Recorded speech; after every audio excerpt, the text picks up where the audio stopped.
आणि यानंतर पुढच्या बातमीकडे वळूयात। श्रावण महिन्याला सुरुवात झालेली असून त्र्यंबकेश्वर इथे दर्शनासाठी श्रावण महिन्यामध्ये मोठ्या प्रमाणावरती भाविकांची गर्दी होत असते। मात्र सध्या सिंहस्थ कुंभमेळ्याच्या अनुषंगाने जे काम सुरू आहे त्यामध्ये रस्त्यांच्या कामांची अर्धवट परिस्थिती ही भाविकांना मोठ्या प्रमाणावरती मनस्ताप देणारी ठरते।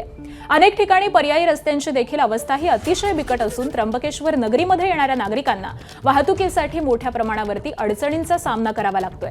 एकूणच नाशिकमधल्या त्र्यंबकेश्वर इथं 12 ज्योतिर्लिंगांपैकी एक असलेल्या ज्योतिर्लिंगाचं दर्शन घेण्यासाठी देशभरामधून श्रावण महिन्यात भाविक येत असतात। मात्र अर्धवट कामांचा फटका या भाविकांना देखील मोठ्या प्रमाणावरती बसताना दिसतोय। याचाच आढावा घेतलाय आमचे प्रतिनिधी शुभम बोडके।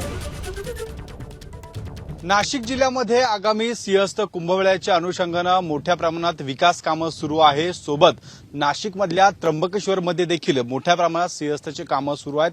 मात्र नाशिकमध्ये येणाऱ्या भाविकांसाठी सोबत श्रावण महिना जो सुरू झालेला आहे या श्रावण महिन्यामध्ये येणाऱ्या त्र्यंबकेश्वर मधल्या भाविकांना मोठ्या प्रमाणामध्ये या खड्डेमय रस्त्यांना आता सामोरे जावं लागणार आहे। एकूण जर बघितलं तर अगदी जो श्रावण महिन्याच्या अनुषंगाने ज्या नाशिकमधल्या खरं तर ज्या फेरीसाठी भाविक या मोठ्या प्रमाणामध्ये त्र्यंबकेश्वरमध्ये येत असतात त्या भाविकांना या ठिकाणी खरं तर या खड्डेमय रस्त्यांचा मोठ्या प्रमाणात फटका बसणार आहे। अर्धवट जे कामं झालेली आहे त्या कामांमुळे कुठेतरी आता नागरिक देखील त्रस्त झालेले आहे। शहरामध्ये खड्ड्यांचं साम्राज्य पसरलेलं आहे आणि तीच परिस्थिती आपल्याला नाशिकच्या त्र्यंबकेश्वरमध्ये देखील पाहायला मिळते।